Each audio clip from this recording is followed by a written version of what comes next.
दोस्तों, James Webb telescope ने हाल ही में ही एक ऐसी पिक्चर कैप्चर की है जिसके अंदर एक ऐसी गैलेक्सी दिख रही है जो कि बिग बैंग से कुछ मिलियन साल बाद ही पैदा हो गई थी। और ये गैलेक्सी बिग बैंग थ्योरी के ऊपर बड़े बड़े सवाल खड़े कर देती है, जैसे कि बिग बैंग थ्योरी क्या हुई थी, क्या हमारे कोई यूनिवर्स का स्टार्टिंग पॉइंट है, और अगर जो है तो वो क्या बिग बैंग थ्योरी से रिलेट करता है या फिर और पहले ही हमारा यूनिवर्स स्टार्ट हो गया था। इन्हीं सवालों के साथ आज के इस वीडियो को शुरू करते हैं और पता लगाएंगे कि कैसे डिस्टेंस नापा जाता है हमारे और गैलेक्सियों के बीच का डिस्टेंस। तो दोस्तों चलिए शुरू करते बिना किसी देरी के।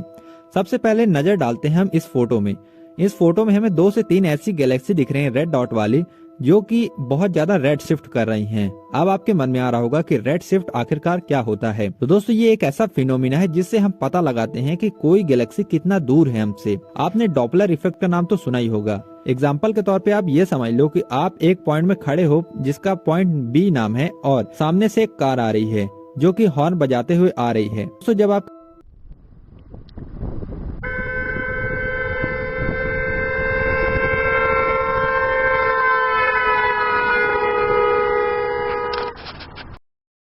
के पास वो कार आ रही होगी तब उसके हॉर्न की स्पीड और फ्रीक्वेंसी ज्यादा हो जाएगी, और जहां ये कार आपको क्रॉस कर जाएगी तो वहीं उसकी फ्रीक्वेंसी और स्पीड कम होने लगेगी। तो दोस्तों यही है डॉपलर इफेक्ट, और सेम फिनोमिना काम करते हैं हमारी गैलेक्सी के बीच में। तो दोस्तों गैलेक्सी जब अपने अंदर से लाइट एमिट करती है तो उसकी लाइट जो स्टार्टिंग पॉइंट में होती है वो ब्लू रीजन में होती है, वो एक स्पेक्ट्रो स्केल होती है उसके रीजन में होती है। और जैसे जैसे कोई लाइट हमसे दूर जाती रहती है उसकी वेवलेंथ स्ट्रेच हो जाती है, मतलब फैल जाती है। तो इसी वजह से वो लाइट ब्लू से रेड हो जाती है, और जो लाइट जितनी ज्यादा रेड होती है हम पता लगा लेते हैं कि वो लाइट हमसे उतनी ही दूर है। तो दोस्तों इसी वजह से पता लगता है कि कैसे कोई गैलेक्सी कितनी दूर है हमसे, और इसी वजह से हम ये भी पता लगा लेते हैं कि कोई स्टार के सामने कोई प्लेनेट है कि नहीं और उसमें जीवन है कि नहीं। तो दोस्तों ये फिनोमिना कई जगह काम आता है। तो हम वापस आते हैं अपने टॉपिक पे। ये कुछ गैलेक्सी कुछ ऐसी हैं जो कि बहुत ज्यादा रेड शिफ्ट कर रही हैं,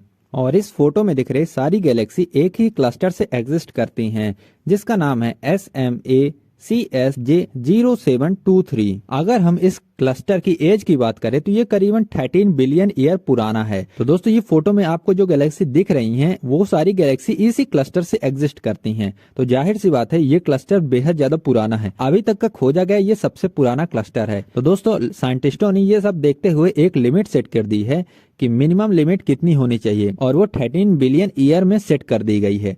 दोस्तों 13 बिलियन ईयर का रेड शिफ्ट होता है 7.66, इसको इक्वल टू हम डिनोट करते हैं जेड से। तो दोस्तों जो इससे ऊपर होगा तो वो 13 बिलियन ईयर से भी पुराना होगा। तो दोस्तों जो हमारे पास गैलेक्सी आई हैं उनका रेड शिफ्ट इससे भी ज्यादा पुराना है। तो दोस्तों हमने कुछ टॉप 3 गैलेक्सियों को खोजा है और उनका डेटा इकट्ठा करके आपके सामने लाए हैं। तो दोस्तों सबसे पहले मतलब 3rd नंबर में आने वाली गैलेक्सी है GNZ11। तो दोस्तों ये एक ऐसी गैलेक्सी है जो कि हबल के द्वारा खोजी गई थी, और ये हमसे अभी करीबन 31.96 बिलियन लाइट ईयर दूर है। और इसकी एज की बात करें तो ये करीबन 13.3 बिलियन ईयर पुरानी है, मतलब ये करीबन 400 से 500 मिलियन ईयर में ही बिग बैंग के बाद पैदा हो गई थी। तो दोस्तों 2nd नंबर में आने वाली गैलेक्सी है HD1, जो कि इसका भी रिकॉर्ड तोड़ते हुए रेड शिफ्ट के आगे निकल गई है। तो दोस्तों इसका रेड शिफ्ट 13.27 है, और इसके रेड शिफ्ट के अकॉर्डिंग इसका डिस्टेंस करीबन बताया जा रहा है 33.288 बिलियन लाइट ईयर है।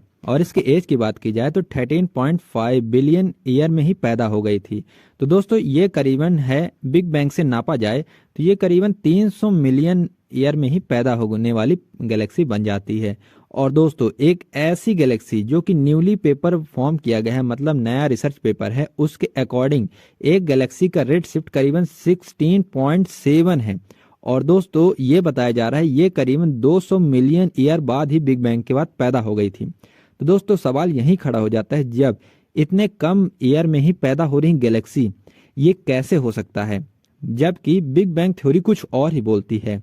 तो दोस्तों बिग बैंग थ्योरी में ये कहा जाता है कि पहले डार्क एज आया, फिर प्राइमोर्डियल ब्लैक होल का फॉर्मेशन होने लगा धीरे धीरे, और उसके बाद गैलेक्सी का फॉर्मेशन हुआ।